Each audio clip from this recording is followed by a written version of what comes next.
Boker Tov, Be'ezrat Hashem Yitbarach, en ce mercredi matin, 30 juillet et He du mois de Av, Be'ezrat Hashem, par le mérite du Harizal, Be'ezrat Hashem Sruto, Yagen Alun Valechem Al Kol Am Israël, Ma'an Shemo, Be'ahava, en vous souhaitant vraiment tous les bonheurs du monde pour ce shiur qui nous est offert ce matin, ce mercredi, donc 30 juillet, par Shimon Ben Douya.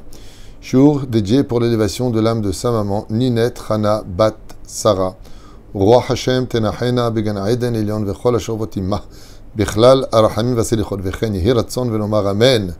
Bezrat Hashem Yitbarach, justement pour ce shiur où on va raconter une histoire qui paraît tout à fait simple à entendre mais qui cache d'énormes solutions. D'énormes solutions, vous ne pouvez pas savoir à quel point. Et je voudrais vous raconter après une histoire un peu personnelle pour laquelle peut-être que j'ai joué un petit rôle, tout petit, ridiculement petit, mais qui me donnerait peut-être du mérite, je ne sais pas. Mais ce que vous allez entendre est vraiment magnifique. Donc bien sûr, on a une pensée pour tous nos malades, Kolam Israël, toutes les personnes blessées, toutes les personnes non mariées, pour vous tous, Be'ezrat Hashem, le Man Shivu Be'ava, comme on le dit tout le temps, Akol Eshem Shamaim, en espérant qu'on n'ait pas à jeûner. Et merci à Shimon, donc Ben Douya, d'avoir pris ce shiur, de nous l'offrir pour l'histoire du Baal Shem Tov ce matin, qui me parle particulièrement, tellement je sais que c'est vrai. Et je veux dire pourquoi c'est vrai. Parce que je l'ai vécu personnellement, c'est vrai. Pachout, c'est tellement beau et tellement vrai. On commence tout de suite, et Be'ezrat Hashem, je voulais aussi en même temps vous remercier, parce que vous savez qu'on a lancé une campagne de dons, faisant appel à votre générosité juste avant Tcha B'Av, pour continuer nos œuvres. Il y a de moins en moins de possibilités, on est dans un pays en guerre, c'est très compliqué. Les dons, vous êtes tellement sollicités que la famille aussi a besoin d'aide. Donc nous, on fait un appel, celui qui peut, celui qui a envie, celui qui... Sur toratreim.net, vous pouvez faire vos virements. Vous recevrez tous un serfa, tout est transparent, Baruch Hashem. Que Dieu vous bénisse, que vous fassiez ou pas, quoi que ce soit, à écart, que vous soyez toujours heureux. Be'ezrat Hashem, même s'il y a marqué Mishi Nichnas Av Memaatim Besimcha, moi je vous souhaite tous les bonheurs du monde, Be'ezrat Hashem, Kedat Moshe Israël. Alors écoutez bien, je vous en supplie, c'est tellement simple cette histoire, mais elle est tellement belle. Kol Met Hashem Yitbarach. Il y a marqué dans la paracha de la semaine, Va'adavar asher ikshe mikem, et toute chose qui sera dure pour vous, dans la paracha de Devarim. Takrivun elai, vous me le rapporterez vers moi. Le Baal Shem Tov, Rabbi Israël ben Eliezer Vesara, Aisha Kadosh, Zchuto Yagen Aleinu Valechem, nous dit, Mazot omeret, mikem, toute personne qui a des problèmes, mikem de vous, c'est pas de vous qu'on aurait dû dire, dit le Ben Ishraï, et lama, il dit, lachem, si vous avez des problèmes, pas vos problèmes à vous. Il y a une différence entre celui qui dit, par exemple, quelqu'un qui est malade, qui a une maladie, il dit, je suis malade. Mais s'il y a un problème de banque, il dit, j'ai un problème, c'est l'extérieur. Là, c'est mikem, ça veut dire que c'est en toi. Et le Ben Ishraï, Gam Yagan Alenu Be'ezrat Hashem. J'ai fait un cours hier soir sur le Ben Ishraï, c'est pour ça que son esprit me remonte toujours, Be'ezrat Hashem. Il dit comme ça, Umadua imken akta Torah dafka la shonzo. Et notre maître, le Baal Shem Tov, dit, pourquoi il a marqué mikem, le mot mikem. Alors le mot mikem, ça vous a remarqué, c'est même, kaf, même, qui veut dire que tous tes problèmes sont aussi les problèmes de Dieu. Mikem, tu peux lui lire dans ce sens comme dans l'autre. Quand Dieu il te voit avec tes problèmes, il te dit, sache une chose, tes problèmes sont les miens. Occupe-toi de mes problèmes, de faire grandir mon nom et respecter la Torah, et moi, je m'occuperai de tes problèmes. Mikem, mikem, à retenir. Mais c'est pas ce qui a marqué ici, c'est un enseignement que j'ai lu ailleurs. Remez, c'est un enseignement de Rabbi Nachman, Remez Ramza lanu à Torah. La Torah vient nous faire ici une allusion.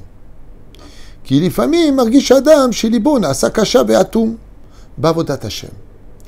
Il arrive, dit le Baal Shem Tov alav shalom, que le cœur de l'homme, des fois, il peut devenir tellement bouché, tellement aveugle, tellement sourd de la réalité, de la vérité, il est en totale controverse, contradiction avec lui-même.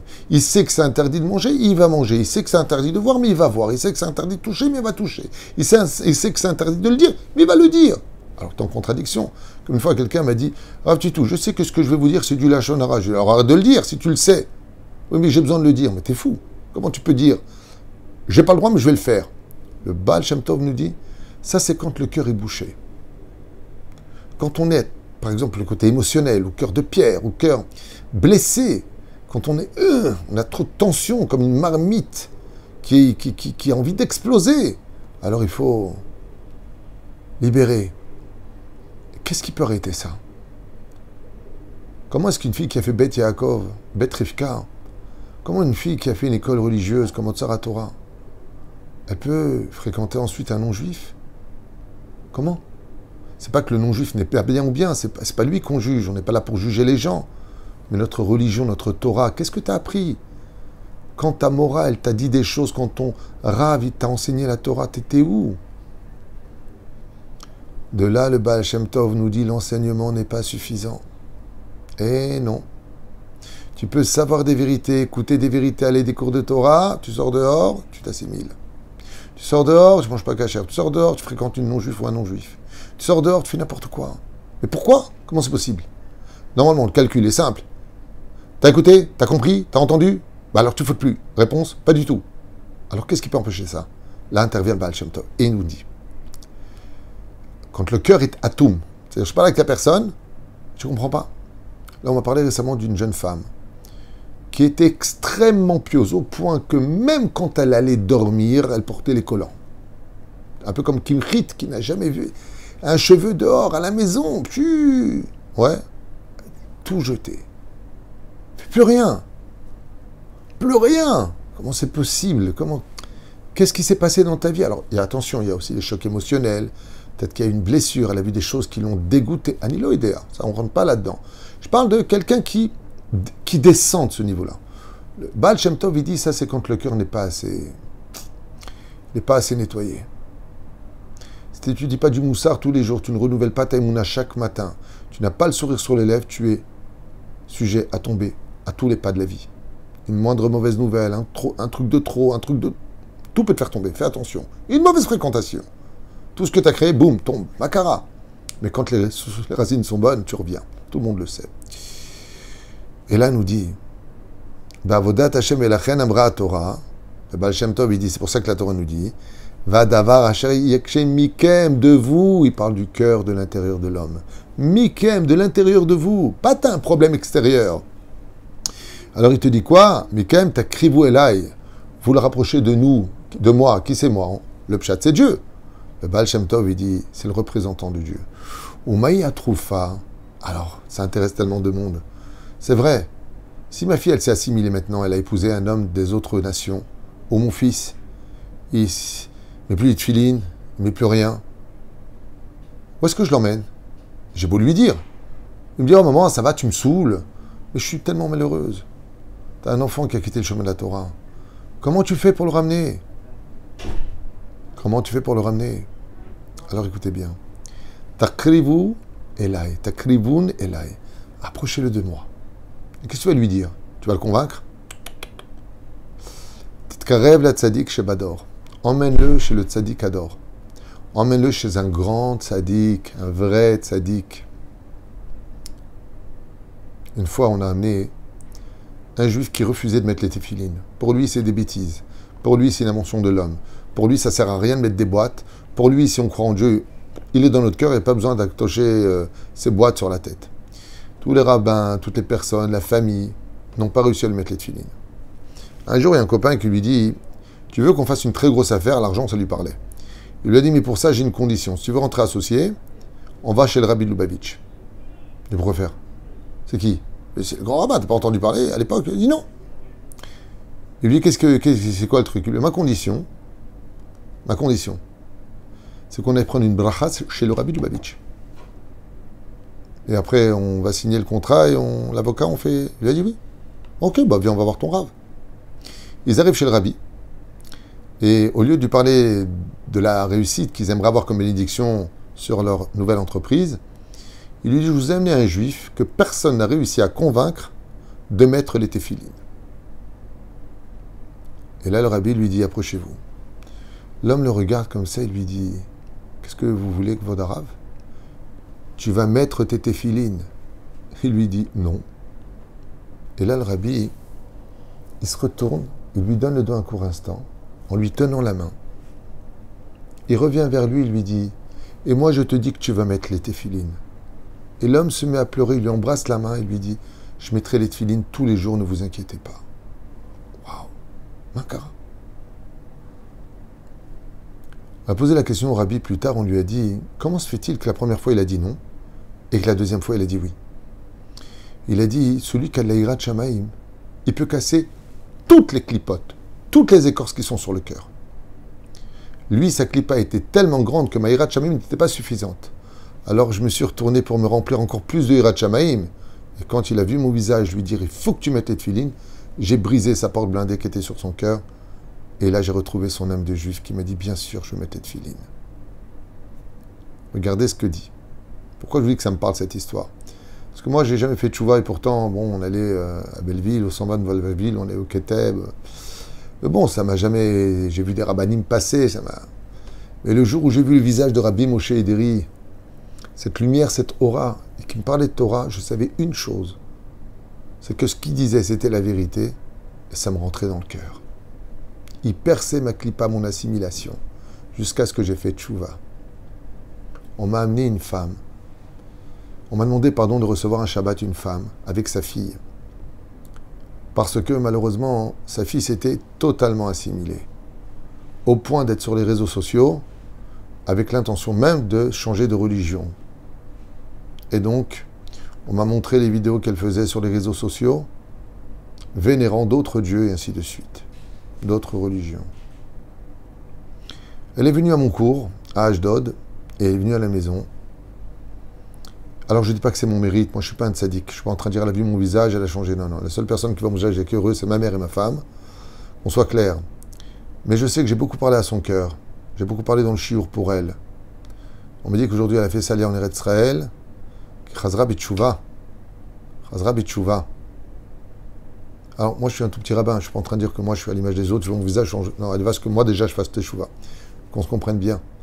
Mais ça veut dire que chacun de nous, avec l'étincelle de Gdusha, l'étincelle de Kashrut qui est en nous, on peut déjà intervenir. Alors maintenant commence l'histoire du Baal Shem Tov. Ouvrez vos oreilles. Le Baal Shem Tov témoigne, enfin, les élèves, le scribe du Baal Shem Tov, témoignent de ce qui s'est passé. Maaseh ben Nahara Achat. Et voici qu'est arrivé l'histoire d'une jeune fille juive qui malheureusement a eu une très mauvaise fréquentation qui l'a emmenée à s'éloigner de tout le judaïsme, fréquentant les lieux des non-juifs, leurs lieux de culte, leurs lieux d'amusement culturel, et qui a totalement chuté. Ni manger cachère, plus shomeret negia, plus de pudeur, à embrasser qui le voulait bien. Elle est arrivée à un point où elle a voulu carrément rejeter la religion juive pour épouser une autre religion que la nôtre. Tov. Le Baal Shem Tov, à Medzibouche, assis, en train d'étudier la Torah, s'arrêta un instant et vit, par le biais du roi HaKodesh, comme une prophétie, l'âme de cette fille qui descendait au plus fin fond du Gehinam, quittant la droiture et la Gdusha de la Torah. Le Baal Shem Tov ordonna immédiatement qu'on attelle son carrosse, puis rentra à l'intérieur, demandant à son cocher de l'emmener vers tel et tel endroit, tel village, telle ville, peu importe. Pourquoi? Ad lemakom et Gouréa. En fin de compte, à l'adresse même où se trouvait cette fille, bien loin de la maison du Baal Shem Tov. Et il arriva enfin devant la porte de la maison où vivaient les parents de cette fille et où vivait cette jeune fille.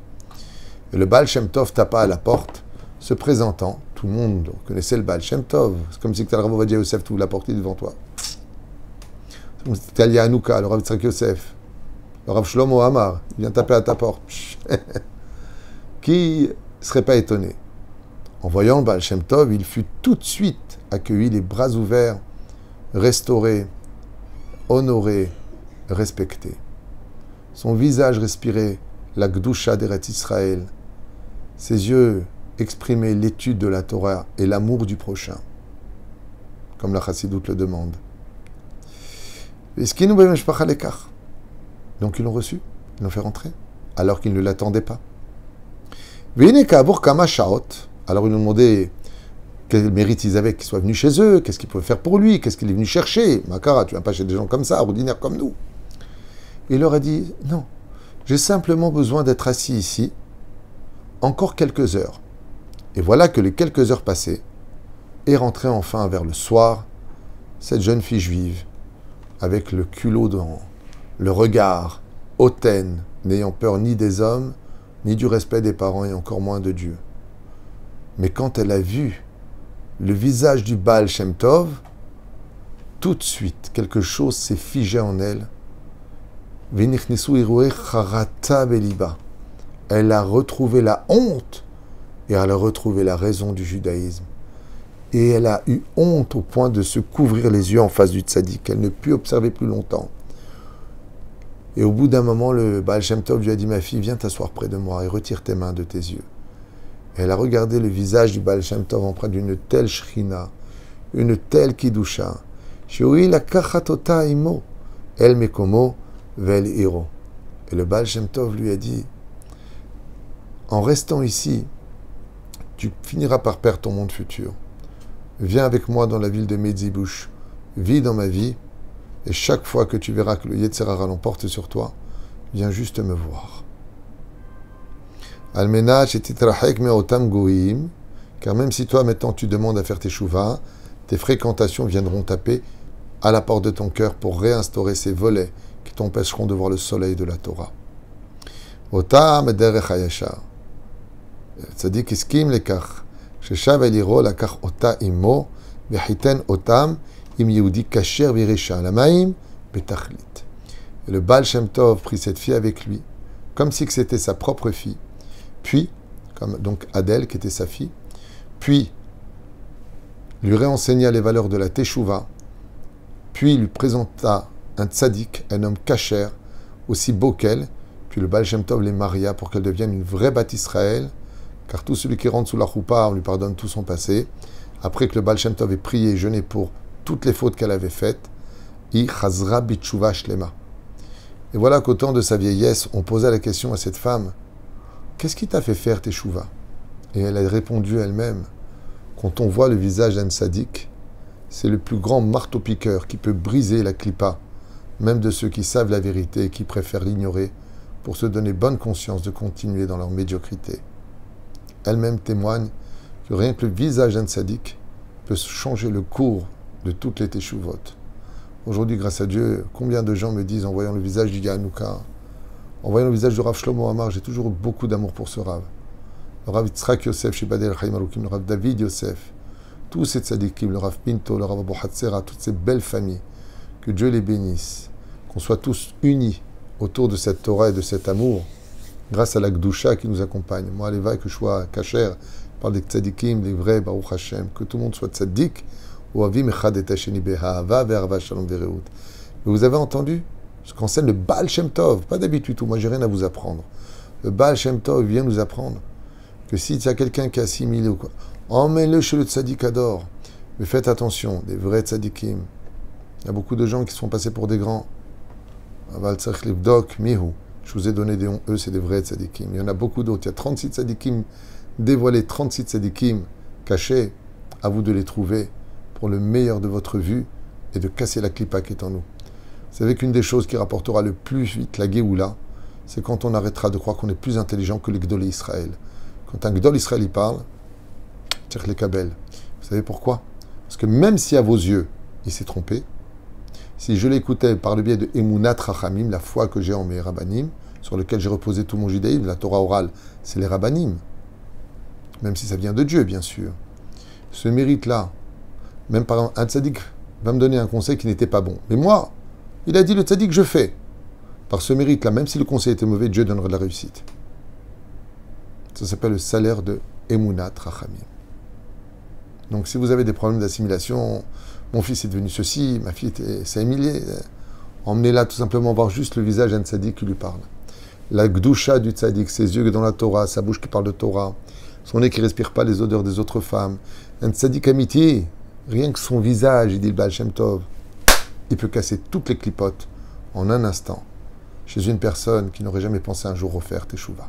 Kol Tuv, et bonne journée avec que de bonnes nouvelles, Eman Shemo Be'ava.